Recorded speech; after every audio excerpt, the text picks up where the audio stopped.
2016 সালের শিক্ষক নিয়োগের গোটা প্যানেল সুপ্রিম কোর্টের নির্দেশে বাতিল হয়েছে এবং রাজ্য সরকার ওই 26,000 শিক্ষক অশিক্ষক কর্মীকে নতুন করে নিয়োগ করতে বলা হয়েছিল সুপ্রিম কোর্টের তরফ থেকে এবং সেই মতো গত 30শে মে নতুন বিজ্ঞপ্তি জারি করে রাজ্য সরকারের তরফ থেকে।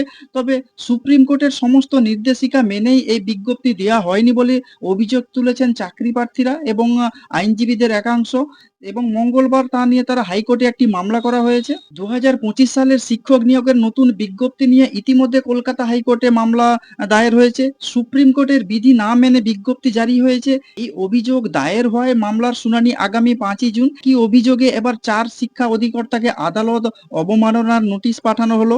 এক আইনজীবী তাদের এই নোটিশ পাঠিয়েছেন বলে খবর এবং আদালত অবমাননার অভিযোগ তোলা হয়েছে স্কুল শিক্ষা দপ্তরের সচিব, কমিশনার, এসএসসির চেয়ারম্যান এবং মধ্যশিক্ষা পর্ষদের সভাপতির বিরুদ্ধে। তারা ইচ্ছাকৃতভাবে শীর্ষ আদালতের নির্দেশের অবমাননা করেছেন বলে এই নোটিশে উল্লেখ করা হয়েছে। 2016 সালের শিক্ষক নিয়োগের গোটা প্যানেল সুপ্রিম কোর্টের নির্দেশে বাতিল হয়েছে।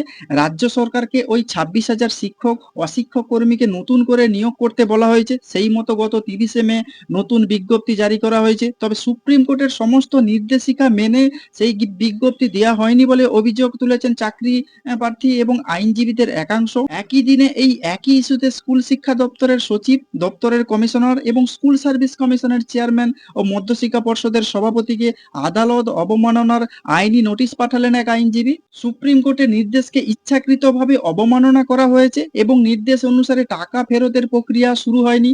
ওএমআর সিট প্রকাশ করা হয়নি এখনো এবং যোগ্যদের পাশাপাশি অযোগ্যদেরও নিয়োগ প্রক্রিয়ায় অংশ নেওয়ার সুযোগ করে দেওয়া হয়েছে বলে অভিযোগ। পাশাপাশি 2025 সালের বিধি অনুযায়ী অভিজ্ঞতায় বাড়তি নম্বর পাবেন পরীক্ষার্থীরা, তাও সুপ্রিম কোর্টের নির্দেশ অবমাননা।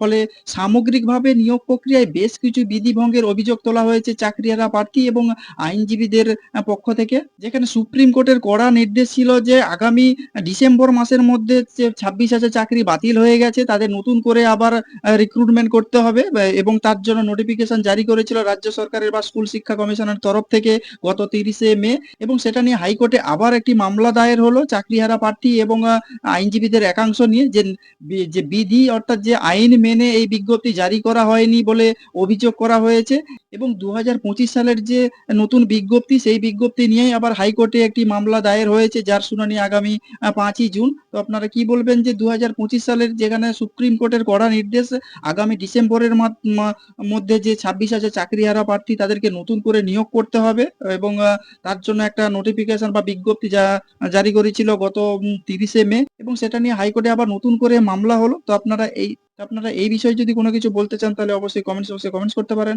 আর নজর রাখুন চিন্তা টিভি।